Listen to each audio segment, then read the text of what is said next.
handshake, with a hug. Please do share your name so we can get to know one another better. May the peace of Christ be with you.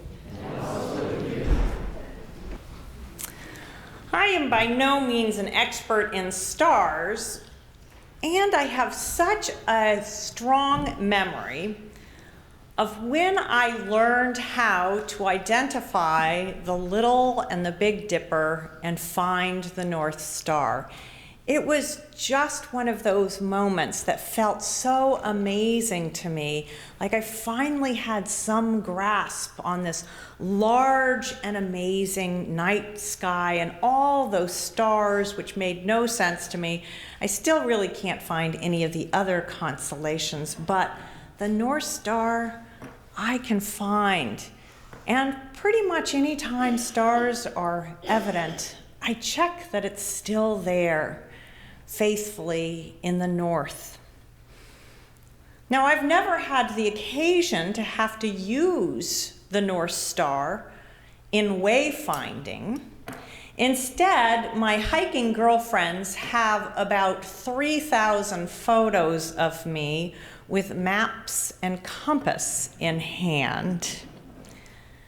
The ancients, however, used stars so regularly for orienting themselves and wayfinding.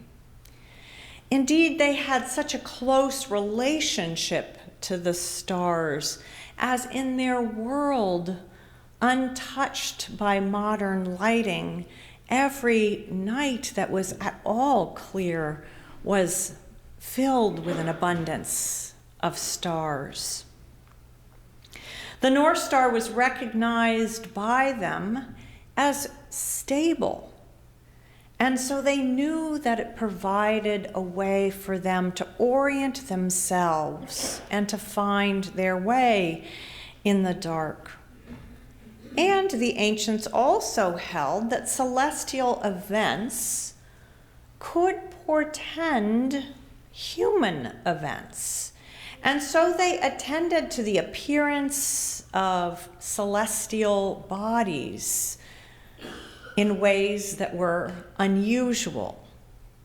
Therefore, we have in Scripture this story of the star that appeared in the east and of the Magi who wondered when they saw it, could this be orienting to some life-changing event? Now, orienting is not the same as direction finding. Orienting helps us to make sense of where we are relative to all that surrounds us. Polaris guides us not only because it gives a potential direction of north, but it also helps us figure out where we are relative to the other directions. And with some additional equipment, you can also use it to determine exactly where you are, as sailors have long known. The North Star is not actually completely stationary relative to the North Pole, I discovered, though fairly reliable. It turns out that as the world turns on its axis, there's just a little bit of a wobble in it, so it's not always exactly in the same spot. And likewise, magnetic north, an enormously helpful tool, is something that needs to be weighed against other information, namely the declension, how it is a little different from the polar north, and that magnetic north actually shifts from time to time, even if you're in the same place. The truth of the matter is that pretty much everything that orients us to the world around us is both helpful and it requires a little bit of wisdom, contemplation, and discernment. When our Magi decided to follow a star that appeared, thinking it probably had something to do with a world-changing event, they decided to consult with the ruler of the nation over which that star hovered. But they also paid attention to their insights gleaned from what they knew of King Herod, who was known at the time as a vengeful, violent, and jealous king. And they paid attention to their dreams as well.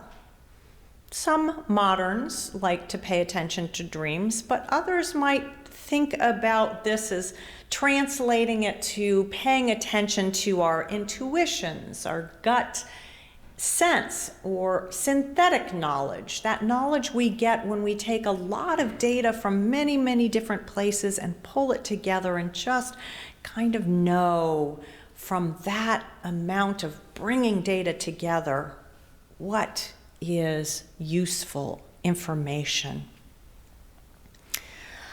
I hope you find this new exercise in this church something delightful.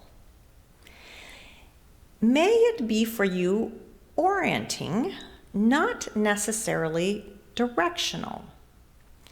For instance, a woman received the word surrender one year and realized that she needed to not surrender, that she needed to walk away from the places where she gave up her will and walk towards a fuller realization of her own power and wisdom.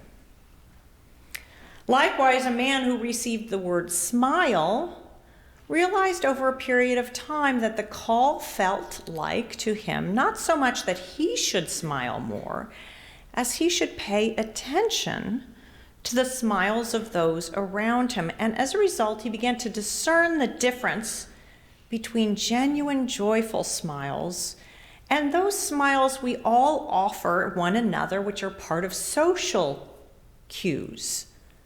But thereby, he discovered more genuine joy in his life. So the long and the short of this is to say that your star word is orienting, not directional. It is something for you to dance with, maybe not always in step or in harmony, but let it reveal itself to you. Discover how it might speak to you of Christ's presence on earth, in yourself, in your friends and in your family, and in your community. May we all thus be blessed to discover that we are being guided by God's light.